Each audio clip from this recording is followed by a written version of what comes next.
degmada Huluule galbeedka gobolka Sanaag maanta waxaa si maqam saraab looga xusay maalinta qaran ee 18 May maalintan oo ku weyn qarannimada Soomaaliland dalka oo dhan laga xuso ugu horeyn waxa halkaasi shacabka degmada Huluul kala hadlay maayirka degmadaasi Samaan Cabdi Xasan maayir ku-xigeenka degmadaasi Marwadii Saciid iyo xogayaha fulinta dawladda hoose degmadaasi Aadan Saciid sidoo kale waxa kala qayb galay maalintan qaran xildhibaan Axmed Maxamed Maaga Sablaale oo ka tirsan xildhibaanada golaha deegaanka Ceelaf Weyn waxaana hadaldoodii kamid ah dhalinyarada ardayda waayeelka haweenka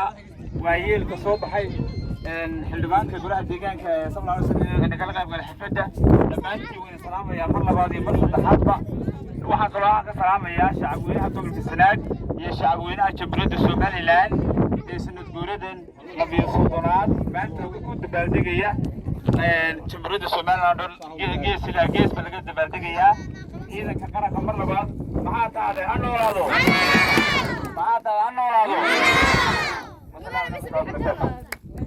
dilayna maanta Soomaaliland waxa looga taagan yahay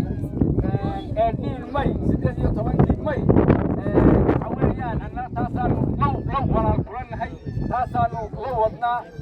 waxa weeyaan wada ciid waa annagu ciidna wada ciidno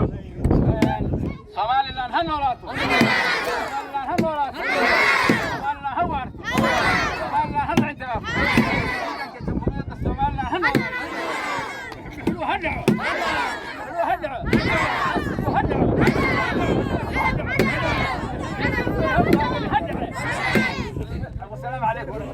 أولادنا هقول إستان وحن لقرب تاجنا صوما هقرب يقاشا ولا قرب تاجنا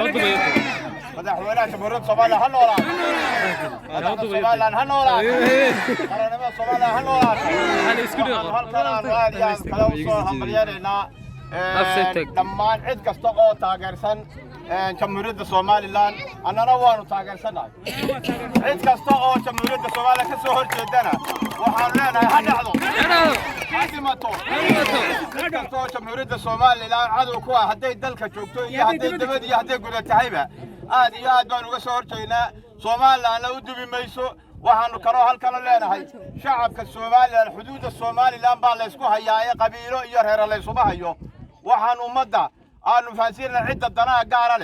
ee siyaasadda wadata ee danaha gaar ah ku guuraysa dad kale waxa weeye reeraha la isu haya reeraha la isu haya waxa weeye shacabku waa walaalo alaykum warahmatullaahi wabarakaatuh waxaan maanta loo taagan yahay taaga waa maalin aynu ku suntannahay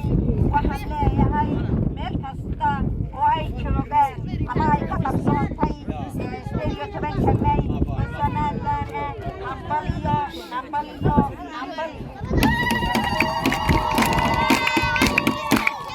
محمد سوتة تلفزيون قناة السومالان على فين